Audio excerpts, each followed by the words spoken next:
de Business Africa. Je te l'ai dit hors caméra, je te le redis maintenant. Pour moi, cette vision, on ne te l'enlèvera jamais. Tu as été le premier à le faire. Et c'est quelque chose qu'on doit respecter, tout simplement. Je dis face caméra parce que il faut respecter ce qui est. Et moi, je respecterai toujours ça. Tu as dit une chose qui était importante. Le salon tel qu'on le connaît, grand public, afro, c'est toi qui l'as mis en place. Parce que moi, j'étais dans ce qu'ils appellent... C'est pas vraiment des salons, c'est des conférences élitistes. J'ai participé à des conférences de l'INSEAD, qui est une hyper grosse école de commerce, où tu n'as en fait que les élites noires, tu n'as pas la masse. Et c'était, je pense, important pour toi de l'ouvrir à tout le monde. Et pour moi, qui vois un peu la vision que tu as, même si je suis pas dans ta tête, je ne peux que saluer ça, parce que tu as déjà offert la possibilité aux gens, à certaines personnes, de sortir chez eux et d'aller voir ce qu'ils n'avaient jamais vu, des noirs entrepreneurs, des noirs avocats, des noirs élites, des noirs cadres dirigeants, cadres exécutifs. Et ça, moi, je l'applaudirais toujours. Sur le premier salon, il y a eu des couacs logistiques. Je pense que personne ne peut se targuer qu'il a eu un parcours parfait dans sa vie.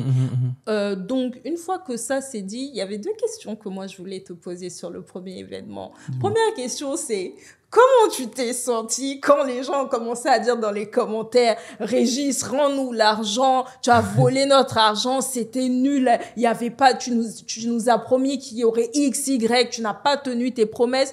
Quand tu reçois cette vague d'énergie négative, comment tu te sens à ce moment-là quand tu lis les commentaires?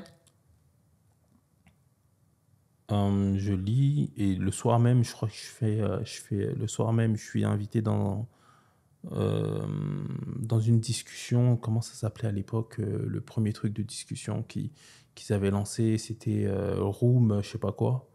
Je me rappelle plus. Clubhouse? Clubhouse. Ils Oh ont fait un my Clubhouse God. et tout ça.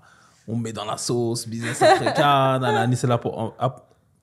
C'est particulier parce que il y a ceux qui étaient à l'intérieur, toi tu étais à l'intérieur, qui auraient pu rentrer, et ceux qui étaient à l'extérieur et qui n'ont pas pu rentrer. L'expérience forcément est différente.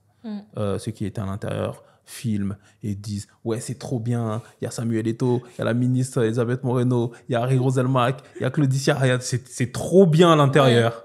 À l'extérieur, les gens ne peuvent pas rentrer. Forcément, en plus de ça, ça frustre.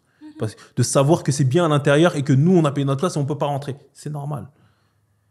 Il y a des choses en interne que je garderai pour moi, parce que c'est bien d'être visionnaire, c'est bien d'être le patron d'un projet.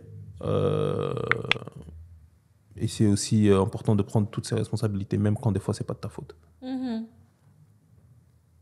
J'assume tout simplement, je vais devant le public, je m'excuse, comme je l'ai fait. Je vais dans un live le samedi soir même, parce que le dimanche c'est bien passé, mais le samedi, là où il y avait tout le monde, c'était pas possible. Donc j'y vais, je m'excuse, je tente d'expliquer certaines choses que je pouvais comprendre et d'autres choses que je ne pouvais pas comprendre aussi à l'époque.